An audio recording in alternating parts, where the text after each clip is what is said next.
Hey bros, today we're going to start our OBS Ford Cummins swap. Stay tuned.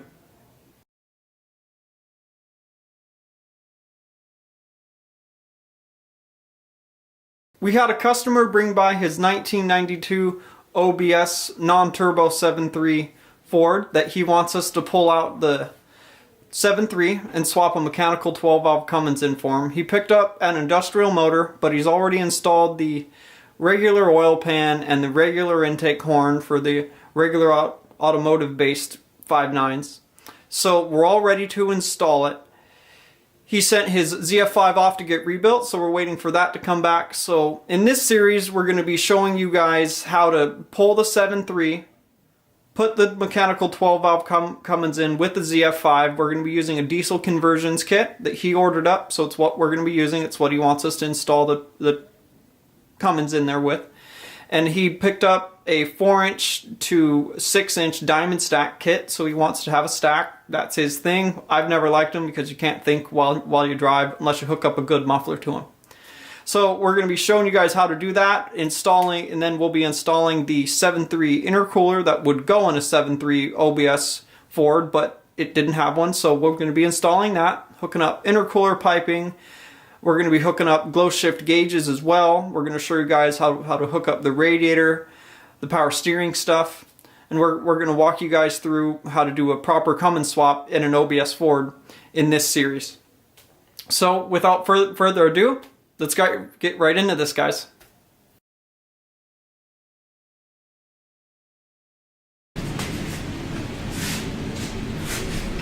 Alright guys, so the first thing we got to do is get these drive lines dropped, and then we can start just disconnecting the transfer case and transmission, get them down with the transmission jack.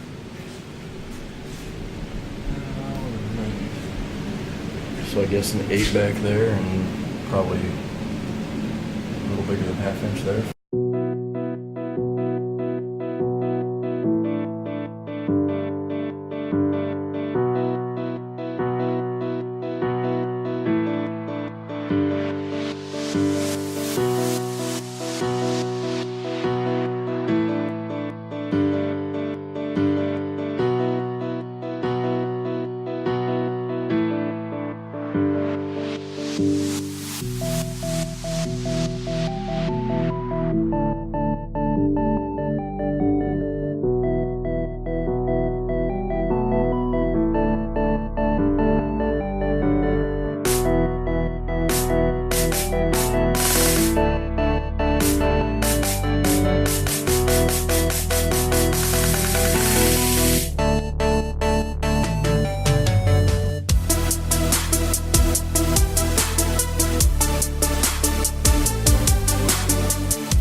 Alright bros, now that we got the exhaust disconnected from the manifold, so we're going to go ahead and sawzall it off because it's getting 3-inch exhaust, or sorry, 4-inch exhaust for the Cummins.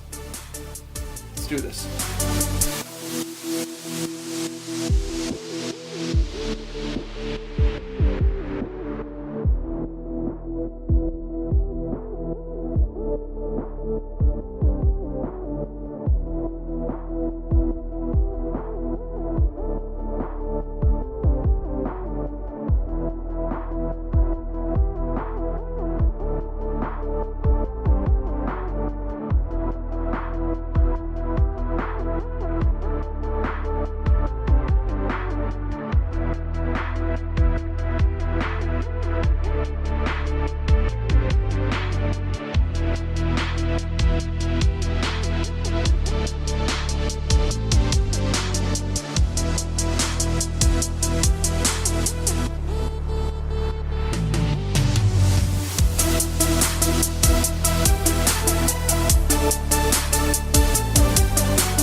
Alright, now that we got that cross member out of there, we got the transmission dropped down quite a bit so we can get to the top bell housing bolts. We got these really long 3 feet extensions that are made of steel that doesn't flex with the impact gun, so they'll be pretty easy to get out. We just got to get those out, and then we should be able to get this transmission dropped.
So I told them to use the cherry picker, but they were like, oh, let's lift it on.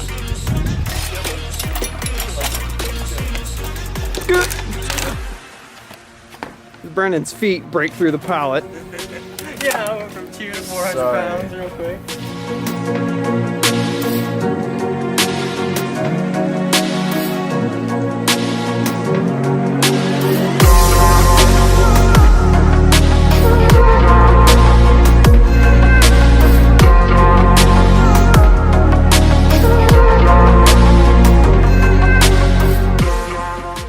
This harness here that got thrown back over itself. I mean, obviously all the rest of that clips into various locations in the engine. These go on the firewall. Those two right there go on the right of that there towards the cab. Right there. And that plug goes where the plug is, obviously.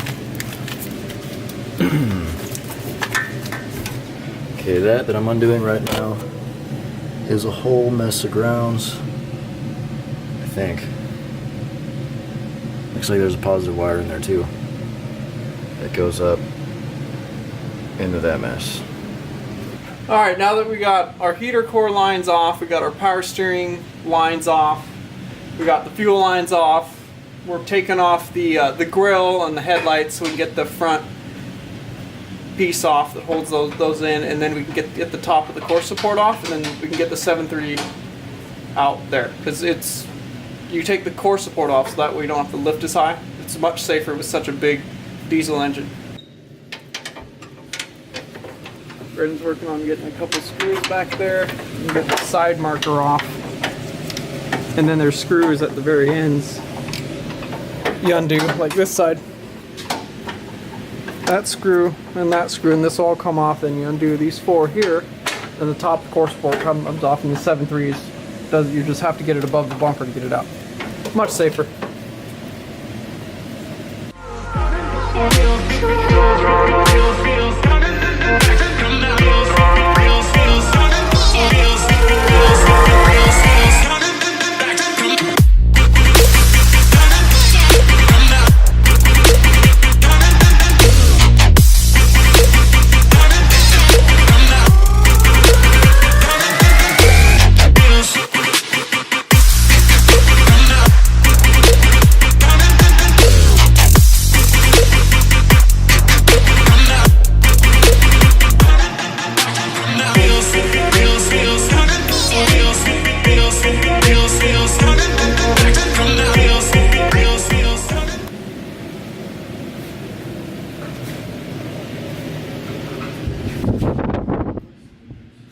can get the inner part of the core support off, and then we're ready to discharge the AC and then hook up the 7.3 to the cherry picker.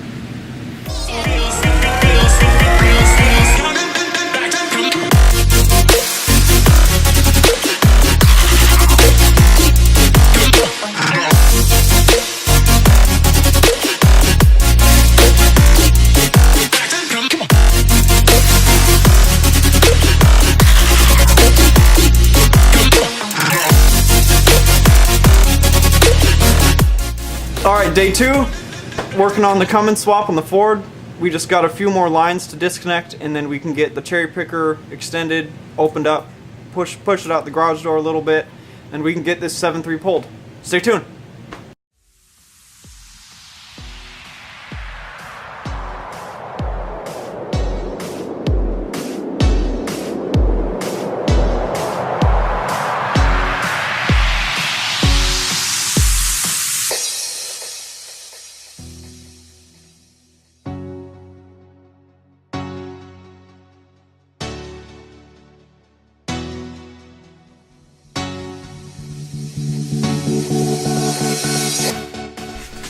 Now we're ready to go ahead and open up the garage door, roll the truck back, open up the cherry picker, and go ahead and cherry pick the 7.3 out.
There you go, guys. There ends another day at Cougar House Garage. We finished getting our 7.3 out of our 92 pickup for our customer, and we got our transmission pulled and palletized, so that's ready to be rebuilt, and then we can start back on that project when he gets the 12-valve Cummins over to us.